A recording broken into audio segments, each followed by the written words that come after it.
Greetings, Ohio Valley. This is Dan Lima with OSU Extension from Belmont County. And this is Karen Cox from WVU Extension in Ohio County.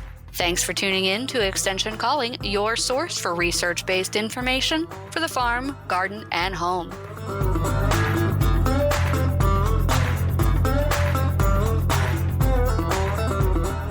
Well, hello, Karen, and welcome to a second week of spring. That's right, yes. And, the seasons are changing pretty quick now. Hopefully have a break from the snow. We're looking at April. Yeah, now is when the temperatures go from 20 to 70. Right. Yeah, it was 17, and now it's going to be 70, and I don't even know what. It's like you go to work, and you've got a big wool parka on, and then you come home, and you're wearing a tank top. So, with the oncoming of spring, one of the things that we get a lot of phone calls about is lawn care. What am I supposed to be doing to make my lawn healthy? And right now, the answer is nothing. Except for if you have some weed control that you need to do. There we go. There are things that you have to do before it's a problem to prevent it from being a problem. And there are certain turf management practices that you have to do about this time. If you're north of Ohio, Michigan, New York, even northern Pennsylvania, the crabgrass germination dates are going to be a little later than they are in pretty much the state of Ohio. The state of Ohio just kind of has a blanket crabgrass germination date from May 1 to May 10th. And honestly, Karen, West Virginia just kind of is encapsulated in that same category. Maybe not the southernmost tip, but that's about it. So right now, we have to think about the crabgrass germinating between May 1 and May 10 because there's a best way to deal with crabgrass. And crabgrass being an annual grass, and the best way to get that concept in your mind is to think about corn.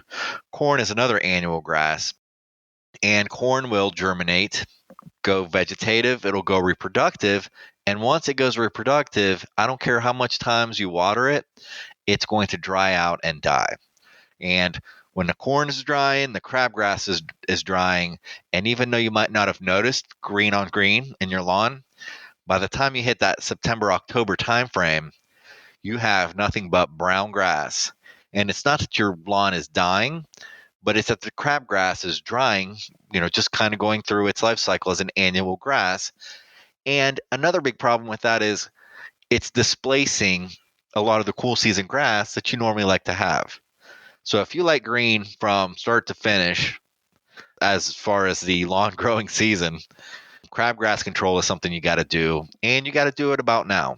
Right. And the reason for that is these annuals, they sprout from seed every year. And so you need to put on your pre-emergent herbicide to prevent the seed from sprouting and becoming a full-grown plant.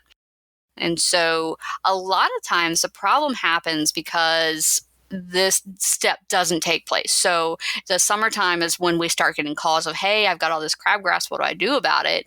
But it's mid-March, early April that you need to start applying your pre-emergent herbicide.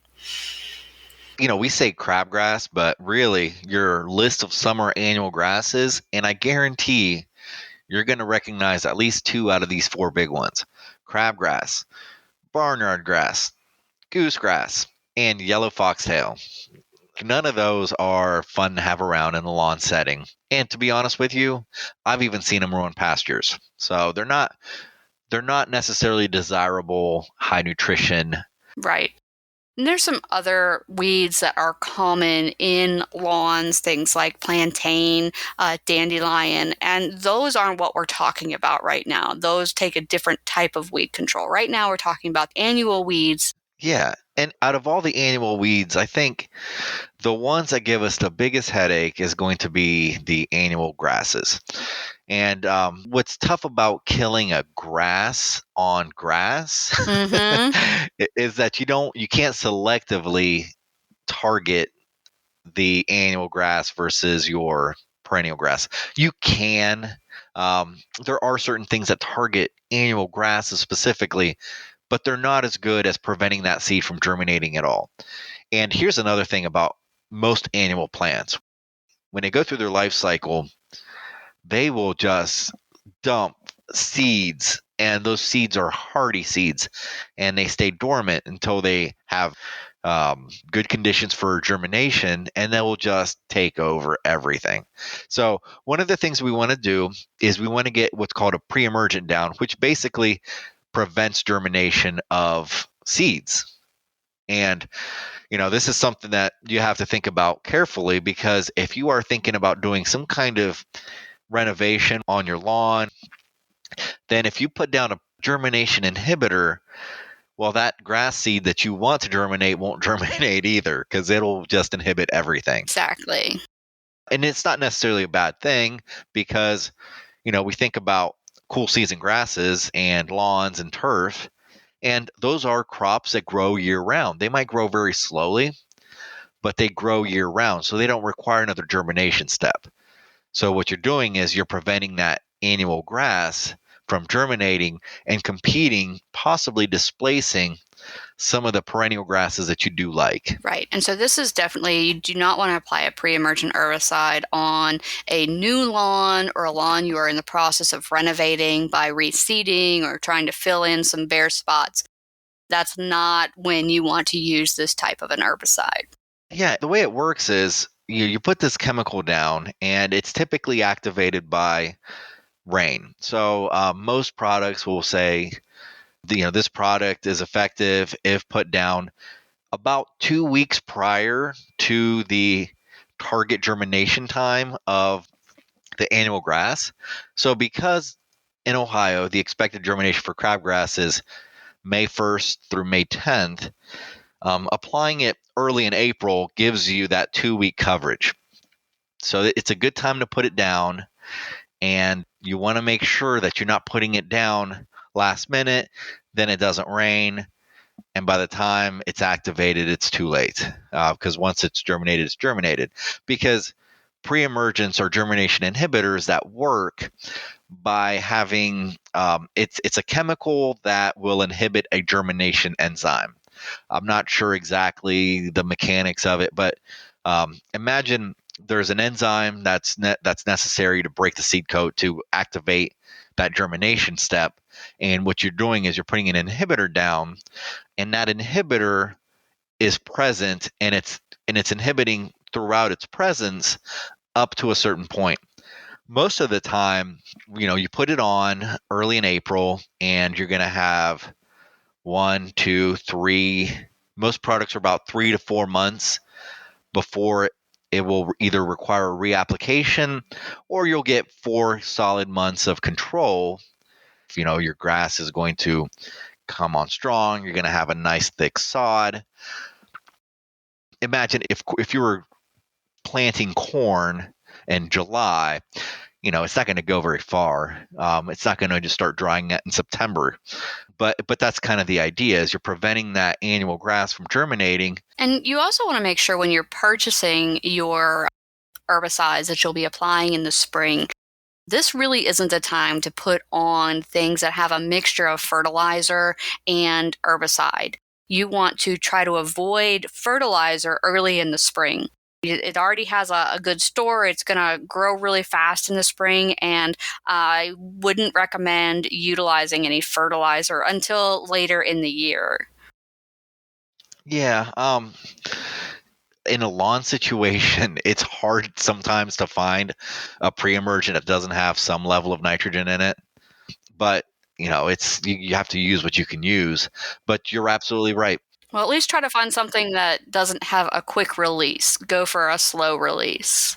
Honestly, there are better times to apply fertilizer.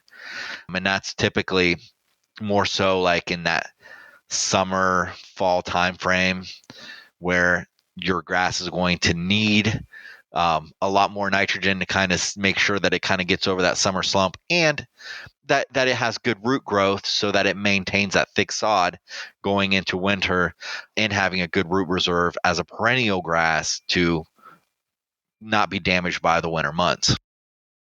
Yeah, and that root reserve and that late season, late summer fertilization actually is going to help reduce the need for crabgrass control, because the thicker and more lush your lawn is, the less weed encroachment you're going to have, because they're just not going to be able to get a lot of sunlight.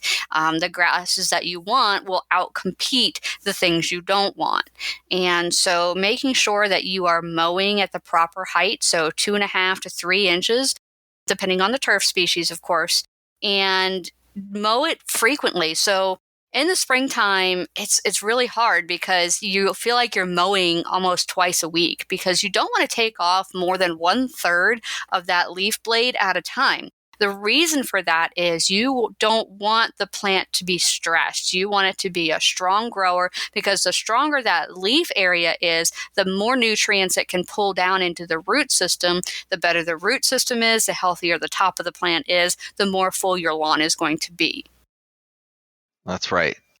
If you're looking at it from a time scale perspective, as far as like a chronological way to maintain your lawn so that it looks good, because that's what we're talking about now, is just lawn maintenance. Crabgrass control is going to be important, because now it's the time to do it, because when it's a problem, there's not much you can do about it. And then what you were just talking about, not having that thick sod going into winter and then the following spring, that's going to happen if you don't control the crabgrass at some point. Plants don't like competition with things that are more aggressive. And it's interesting because, when you're looking at something as far as a perennial versus an annual plant. So perennials are those things that have a life cycle year round and they stick around for years and years and years.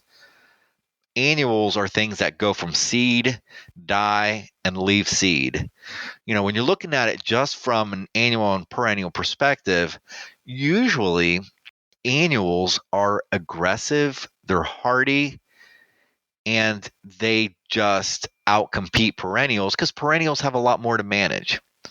So you just have to understand that you might have to be more aggressive with annuals than perennials. Now, on the flip side, if there are desired annuals, if you're looking at flowers and things like that, and you want something that will just outcompete the weeds, will flush, will look nice, showy, quick, now you're looking at planting desirable annual flowers, let's say, to just kind of give a spot, just like a splash of beauty. Because if you start trying to put perennials in there, usually they take a year or two to establish before they really look good. This is true. And another thing you're going to want to consider as you're looking at the health of your lawn is the trees, right? It's me. I got to talk about trees. So when you're looking at your lawn, one of the problems we have is when you have a lot of shade on your lawn, then you're not going to get good grass coverage, regardless of how you mow and how often you seed and how you fertilize. If you have too much shade, you're not going to have good grass coverage, just because, grasses need food and they need sunlight to get that food. Yeah, most grasses really like sun, and trees are those big things that get in the way. They do. And so, some of the times I see people that they'll go through and they'll top their tree because they need more light on their lawn. Well, that's the exact wrong thing to do, right? Because when you top a tree, the canopy comes back much fuller and thicker, creating heavier shade. So if you want more light to get to your lawn, but you want to keep your large tree, then you can either raise the lowest limbs so that they're a little higher off the ground, or have the crown thinned by a professional arborist. And that can increase the amount of sunlight getting down to your lawn. But also think about using a different grass. So if you have, let's say, zoysia grass, it ain't going to be happy in the shade. There is nothing you can do to make zoysia grow in the shade. It wants full sun, especially up in this climate. When you get further south, it may be a little more tolerant of shade, but up where we are, where it's cold in the wintertime and it doesn't get a lot of sunlight, it wants more sun. So if you have a lot of shade in your yard, you're going to want to lean more towards a Kentucky bluegrass and a fine fescue, maybe a tall fescue, a little bit mixed in there. Those are excellent mixes for shade tolerance. If you want something a little bit less, you could probably get away with just tall fescue, but really that bluegrass and that fine fescue are going to help with that shade tolerance and help get you good ground coverage so that you have less weed encroachment. Yeah, it's not going to be what it would be outside that drip line. Yeah, so it still can't grow in complete shade. That 2 to 4 foot ring of mulch underneath your tree is going to do more than keep your grass from being full of weeds. It's going to help improve the health of the grass around it and the health of the tree. Yeah, that's true because a lot of times those, like the weeds, like to be growing around there, and a lot of times annual weeds, the real aggressive weeds that you give them space and they'll take it, and then they start growing and they start encroaching on your grass, and before you know it, you have a major weed problem. If you have trees, trees and grass aren't usually the greatest of friends. This is very true. But there's ways to manage, there are things that are limited by genetics and physiology, and no matter how much money you throw at it, eventually it'll just do what it's supposed to do. So one weed that we get a lot of calls on is moss, right? And so they're like, well, what do I spray to get rid of my moss? And I'm like, you don't have to spray anything to get rid of your moss. You have to get rid of your water so you can get rid of your moss. Moss favor low fertility, poor drainage, high acidity, really wet soils or frequently wet soils, compacted soils. Yeah. Things like that are going to lead to moss. And so moss is an indicator of an environmental condition. It's not a weed that you just need to spray something on. It's telling you that your soil is not conducive to grass, period. That's right. You think moss is a very primitive plant. Moss is actually a plant that technically doesn't have roots. So it doesn't have roots as far as the sense of the word root, with a cambium and a xylem and a phloem. Mm-hmm. It's a very primitive structure. It's an old plant. Moss is so cool. If you look at where moss grows on trunks of trees. They grow on rock. Grows on concrete. Right. And you'll find them in lawns and a lot of places that don't have good topsoil, that have stagnant water. So if you have a lot of standing water, roots don't do well because they need to breathe. Mm-hmm. Moss, because it doesn't have that same root system, it can withstand puddles. In fact, it kind of needs it to live. Needs a lot of moisture in the area. So moss is an environmental indicator of either poor drainage or poor soil. Yep. That will not hold a good root system at all. So yeah, that is something that a lot of people forget. Usually you remedy that with either drainage or topsoil. Yeah. Those are usually the two biggest things that you need for moss. But because it's such a primitive plant, you do see it like at the base of trees sometimes. And you get to the old tracking that the moss always grows on the north side of the tree, right? And that's because there's more moisture on the north side of the tree because there's less sunlight. So moss definitely has that moisture need. And so you've got moisture issues if moss is growing there. But think about this. You have a lawn and you've got a lot of moss growing there. What do you want to invest in order to change your lawn from moss to grass? Like Dan said, you got to import topsoil. You're going to have to ameliorate your drainage issues. But at the same time, you don't have to mow moss. So is moss really a problem? And, that's going to be a personal preference issue. But do consider that a lawn of moss does not need much maintenance at all. Maybe you need to water it when it gets really hot and dry in the summertime, but that's about it. You don't need to mow it or fertilize it or anything. That's true. And I've never seen weeds grow in the middle of a moss patch. Yeah, I mean, very few of them do. I mean, there's a house on my block that has a moss lawn, and I absolutely love it. They go out and they have to move some moss around every so often because the dogs, whenever they scratch, they'll toss it up in the air. But you just stick it right back down, and it's fine. But and also, you think about the weeds on your lawn. Good cultural practices are going to go a long way to reducing the weed problem. And so maybe using an herbicide isn't what you need to do. You need to change your mowing habits. You need to change your irrigation habits. You need to move the downspouts on your house or prune your tree up. A lot of times, if you have a weed issue, especially if it's a recurring weed issue that you're constantly dealing with, it's typically indicative of a management problem. And if you can change how you're managing the lawn, you can change problems with weed encroachment over time. And that's true. But there's no doubt that you have to change your management, but sometimes you have to kill the weed and then change your management too. That's true, especially if you're looking at like sedge or something like that. Oh my gosh, sedge is a nightmare. Like the biggest perennial broadleaf culprits in a lawn, you got your Canadian thistle, you got your creeping Charlie, your plantains, your curly docks, your dandelion, your clovers, your wild violets. I'm going to argue with you about clover being a weed. That's fine. That's fine. But my point is, those are all perennials. Yeah. So they're going to be there. You could probably reduce the impact they have by having a thicker sod, because grass will typically outcompete most broadleaf plants, whether they're weeds or not. And when there's openings, that's when the weeds take hold. So that does go to management. But if you get rid of that perennial, it won't come back because it's dead.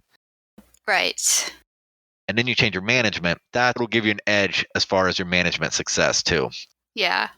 You're going less uphill when you kill the weed and then you change your management. But if you don't change your management, the way that weed got there is going to happen again. The same thing. And then you're just going to have the same problem. So if all you're doing is buying sprays and spraying and doing everything the same, you're just spending money on spraying and you're not really getting ahead of the problem. That's exactly right. So grass height is critical. Frequency of mowing is critical. Aerate your lawn in the fall, and don't fertilize in the spring and early summer. Those lawns you find that are that dark green and they're really lush actually end up having more problems in the long run because they grow too fast. They don't spend any energy on root reserves. You end up having to reseed And honestly, if it's one thing if it's a lawn situation, but it's a whole other thing if it's a pasture field. Once you start, like, you are promoting seed head development, you're promoting that fast growth. That does decrease the quality as far as like a pasture setting goes, for sure. Right.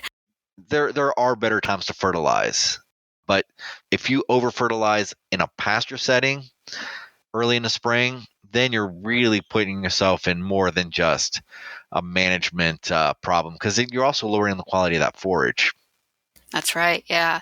And we do have to say this because, we wouldn't be extension agents if we didn't. The only time you should fertilize is when your soil test says fertilizer is necessary.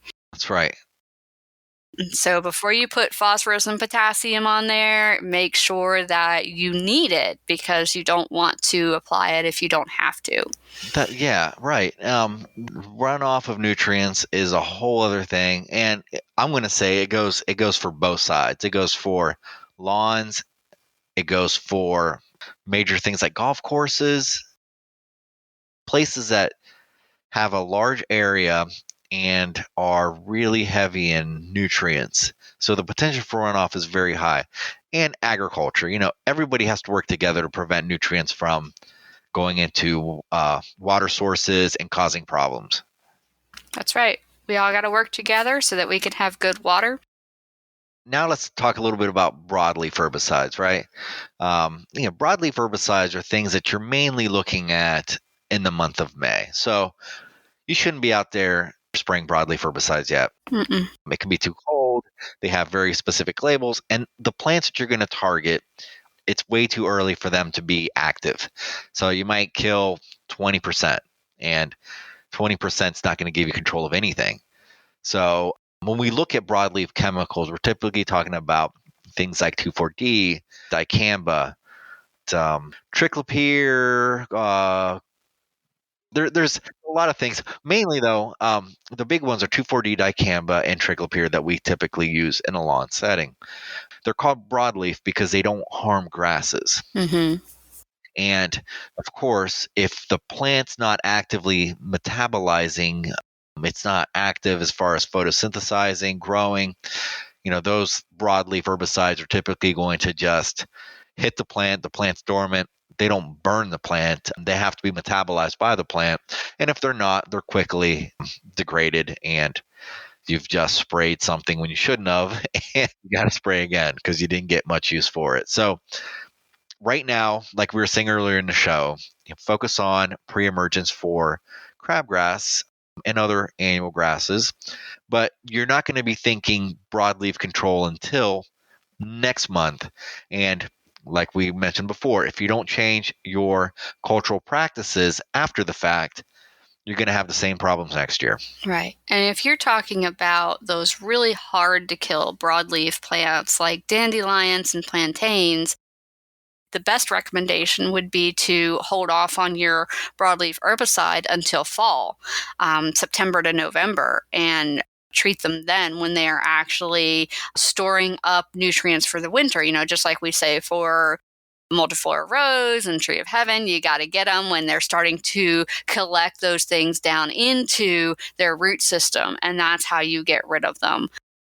But the trick is a lot of these chemicals also affect trees. So you have to be careful and extremely cautious when you're using these herbicides near ornamentals or trees, any flowers or vegetables that you want to keep, because they can be damaged through either direct application, you miss spray if it drifts, or if it volatilizes. Let's say it's a hot day and that herbicide turns into a vapor, it can go up and get into the leaves of your trees and cause a problem with that way. So that's another reason to wait till fall and not apply during the heat of summertime. So just some tips for safe application of herbicides. You want to apply them to actively growing young weeds or for your annuals before they even sprout, at least 2 weeks before they're supposed to sprout. And remember, Ohio, West Virginia, 1 May is crabgrass germination time. Right. So you only got 2 weeks to get it out there, guys. But if you only have a few weeds, spot spraying is much better than broad application. It'll protect all your other plants and also save you some money because you're only putting it where you need to go. You want to apply just enough to wet the leaf, not to the point where it's dripping off. And you don't want to apply when the plants are stressed from lack of water. Yeah. So you can either irrigate prior to or wait until after you've had a good rain shower and your the plants you're trying to kill are nice and healthy. And also don't mow for a couple days after you apply any broadleaf herbicides, because you want those leaves to really be metabolizing and pulling that chemical down into its root system. So those are some ways that you can have better success from your application. Thanks for listening to Extension Calling. This show is a collaboration between OSU Belmont County Extension Educator Dan Lima and WVU Ohio County Extension Agent Karen Cox. If you'd like a transcript of this show, contact us at the office. Also, let us know if you enjoy the show by ranking us on your podcast app.